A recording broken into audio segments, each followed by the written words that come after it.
Study IQ IAS, आपका selection हमारा mission. इतिहास के पन्नों को ज्योग्राफी के स्याही से लिखा जाता है। आज की कहानी है सेकेंड वर्ल्ड वॉर की। एक साइड पे एक्सेस पावर्स, दूसरे साइड पे अलाइड पावर्स और तैयारी है ह्यूमन हिस्ट्री में आज तक के सबसे बड़े मिलिट्री ऑपरेशन की, जिसका नाम था डी-डे लैंडिंग्स या नॉर्मंडी लैंडिंग्स। लाखों के तादाद में सोल्जर्स, हजारों के तादाद में ships, axis command ready, allied command ready. और तभी अचानक आप देखते हैं एक ठंडा हवा का झोंका आता है, जिसे हम ज्योग्राफी में कोल्ड फ्रंट के नाम से जानते हैं। यह जो डी-डे लैंडिंग्स का प्लान है, उसको एक दिन के लिए स्थगित कर दिया जाता है। सोचिए जरा, अगर अगले दिन यह ठंडा हवा का झोंका, कोल्ड फ्रंट अगर खत्म नहीं हुआ होता, तो क्या यह डी-डे लैंडिंग्स का प्लान सक्सेसफुल हुआ होता? क्या नाजी जर्मनी वर्ल्ड वॉर 2 हारती? क्या आज का हमारा और आपका रियलिटी कुछ अलग होता? दोस्तों, आज की कहानी सिर्फ एक बैटल, एक वॉर, एक युद्ध की कहानी नहीं है। यह कहानी है कि कैसे ज्योग्राफी ने डिटरमिन किया the outcome of a war, कैसे ज्योग्राफी ने इतिहास ही बदल दिया। और इसी को समझने और समझाने के लिए स्टडी IQ की तरफ से मैं प्रस्तुत हूं। मेरा नाम है भुवन झा। सबसे पहले नजर डालते हैं डी-डे लैंडिंग्स या नॉर्मंडी लैंडिंग्स के प्लान की तरफ, जो था तो बहुत सरल। प्लान क्या है कि आप ब्रिटेन, जो अलाइड पावर्स के कंट्रोल में था, उससे आप अटैक करेंगे फ्रांस की तरफ, जो उस समय एक्सिस पावर्स के कंट्रोल में था। अब क्योंकि यह एक एम्फीबियस लैंडिंग है, तो बीच में आपको एक वाटर बॉडी भी क्रॉस करना है, जिसका नाम है इंग्लिश चैनल। ये इंग्लिश चैनल क्या है दोस्तों? ये कनेक्ट करता है अटलांटिक ओशन को नॉर्थ सी से। और ये एरिया देख रहे हैं आप, ये जो क्लोजेस्ट अप्रोच है, इसको हम कहते हैं द स्ट्रेट ऑफ डोवर।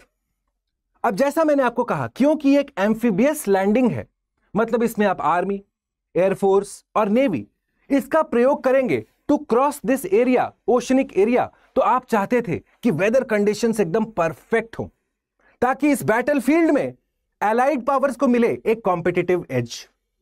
उस पर भी जरूर चर्चा करेंगे दोस्तों, पर सबसे पहले समझते हैं कि आखिरकार इसको हम नॉर्मंडी लैंडिंग्स क्यों कह रहे हैं। तो अगर इसके ज्योग्राफी और इतिहास को हम देखें, तो अलाइड पावर्स ने बार बार चेष्टा की फ्रांस की तरफ अटैक करने का, जर्मनी की तरफ अटैक करने का।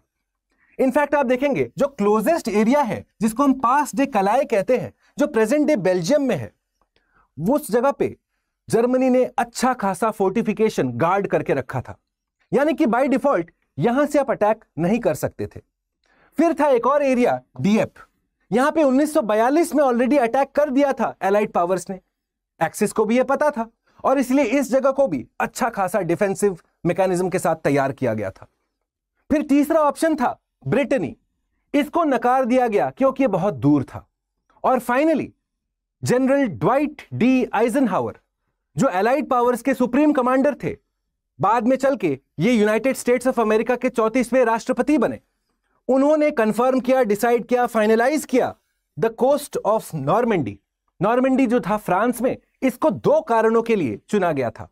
सबसे पहला, यहां पे आप एयर कवर दे सकते थे ब्रिटेन से, और दूसरा, जर्मनी ने कुछ कारणवश इसको अच्छे से फोर्टिफाई नहीं किया था, प्रोटेक्ट नहीं किया था। जर्मन फोर्सेस की तादाद बहुत कम थी यहां पे।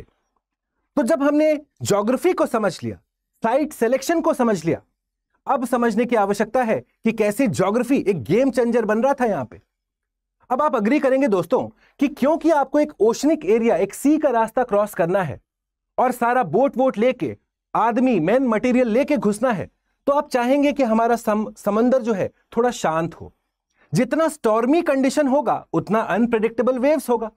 और यही पहला क्राइटेरिया था, सी का स्टेट। हम चाहते थे, इनफैक्ट अलाइड पावर्स चाहते थे कि लैंडिंग क्राफ्ट नीडेड रिलेटिवली काम सीज, शांत समंदर। जितना आपका स्टॉर्मी चैनल होगा, उतना असॉल्ट हैजार्डस हो जाएगा। हो सकता है कि नॉर्मंडी पहुंचने से पहले ही 1-2 बोट डूब गए, लड़ाई शुरू होने से पहले ही कैजुअल्टीज हो रहे हैं। तो इसलिए शांत समंदर क्राइटेरिया नंबर 1। दूसरा क्राइटेरिया, एयर कवर और पैराट्रूपर्स के लिए आपको क्लियर स्काई चाहिए था। पैराट्रूपर्स, जो आपको पता होगा, पैराशूट पहन के एनिमी एरिया में घुसते हैं और उसके बाद वहां पे असॉल्ट करते हैं। तो आप चाहते थे कि जर्मनी के साइड, यानी कि फ्रांस के साइड, उस समय क्लाउड कवर ना हो, ताकि आपका डिस्पर्सल ऑफ पैराट्रूपर्स मिनिमाइज हो सके, सब आसपास ही लैंड कर सके।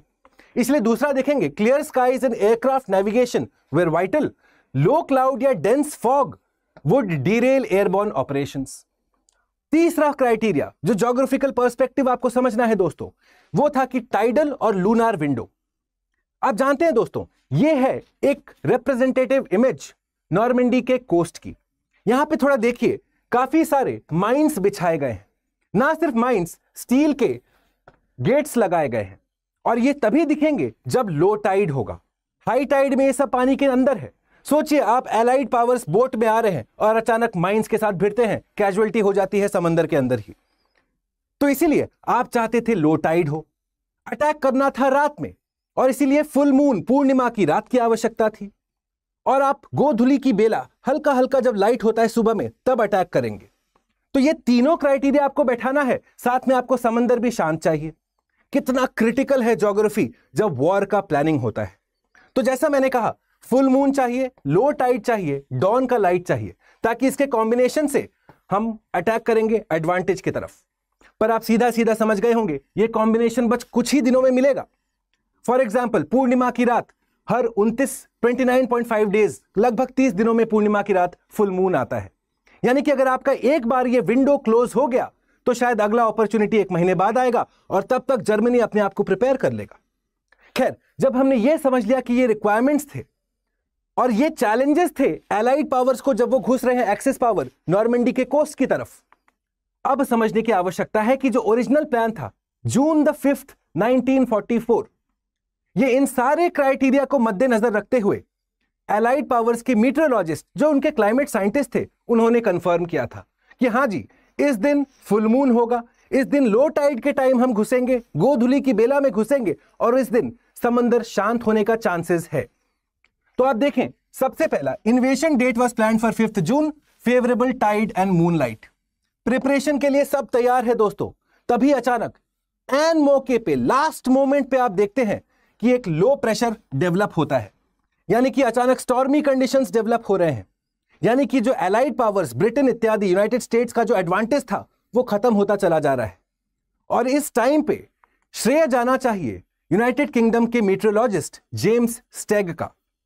इन्होंने सबसे पहले ये डिसाइड किया, ये इनफैक्ट ऑब्जर्व किया कि जून 5, 1944 सबसे बेहतरीन दिन, सर्वोत्तम दिन नहीं है अटैक करने के लिए। उस दिन अगर आप अटैक करेंगे तो आपको ऑलरेडी कैजुअलिटीज होंगे नॉर्मंडी पहुंचने से पहले ही। और इसीलिए इन्होंने कहा कि इस प्लान को थोड़ा स्थगित किया जाए एक दिन के बाद, यानी कि 6 जून 1944 को हम अटैक करेंगे। उसमें भी एक छोटा सा विंडो ही है। तो देखा जाए, group captain James Stag was chief meteorologist. He analyzed the developing weather, warned of poor conditions and identified a narrow window on the 6th of June, यानी कि अगले दिन। जब ये नैरो विंडो आइडेंटिफाई हो गया दोस्तों, अब इनको ऑब्वियसली कंपटीशन भी आ रहा था। बाकी सारे मीटरोलॉजिस्ट कह रहे थे नहीं स्टैग साहब, आप तो शायद गलत हो, पर ये अपने बात पे अड़े रहे। और इनकी बात को जो मान्यता दी गई, इनकी बात को जो माना गया, वो किया supreme commander of the allied forces general Dwight D Eisenhower. जैसा मैंने आपको कहा, वो 34वें राष्ट्रपति बने यूनाइटेड स्टेट्स ऑफ अमेरिका के। तो नजर डालिएगा, deep low pressure system tracked from North Atlantic, cold front आ रहा है। अब कोल्ड फ्रंट होता क्या है दोस्तों? अटलांटिक ओशन की तरफ से ठंडा हवा आ रहा है, जमीन के साइड से गर्म हवा है, गर्म हवा होती है लेस डेंस, वो ऊपर के साइड जाना शुरू करता है। अब ये जो दो डिफरेंट एयर मासेस हैं, ये टेम्परेचर, प्रेशर, डेंसिटी, ह्यूमिडिटी, इन सब में अलग अलग होते हैं, जिसके चलते गर्म हवा फट से ऊपर उठा, क्लाउड फॉर्मेशन हुआ, बारिश हो गई।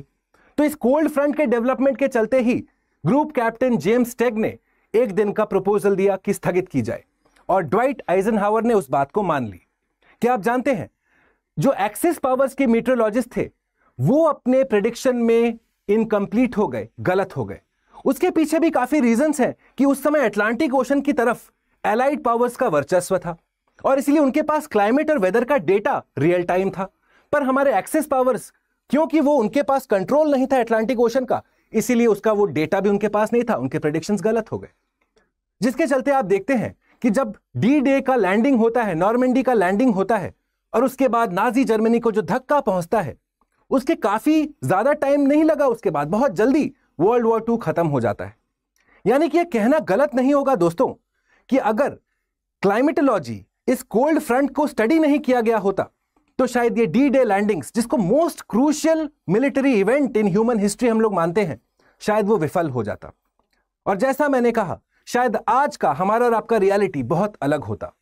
मुझे आप कमेंट बॉक्स पे जरूर बताइएगा, कितना इंपैक्ट करता है ज्योग्राफी, क्लाइमेट या ओशंस का नॉलेज जब हम लोग वॉर का प्लानिंग करते हैं, और क्या भारत उस दिशा में काम कर रहा है? अगर आप चाहेंगे कि मैं भारत के इन प्रेडिक्शंस या इन कैपेबिलिटीज के ऊपर कि कैसे वॉर प्लानिंग में ज्योग्राफी या क्लाइमेटोलॉजी का इंपैक्ट होता है, उस पर आपके लिए प्रेजेंटेशन बनाऊं, तो मुझे नीचे कमेंट बॉक्स में आप जरूर बताएंगे। और अगर आपको यह प्रेजेंटेशन अच्छा लगा, please do consider leaving a like and a comment. Study IQ IAS, आपका सिलेक्शन हमारा मिशन।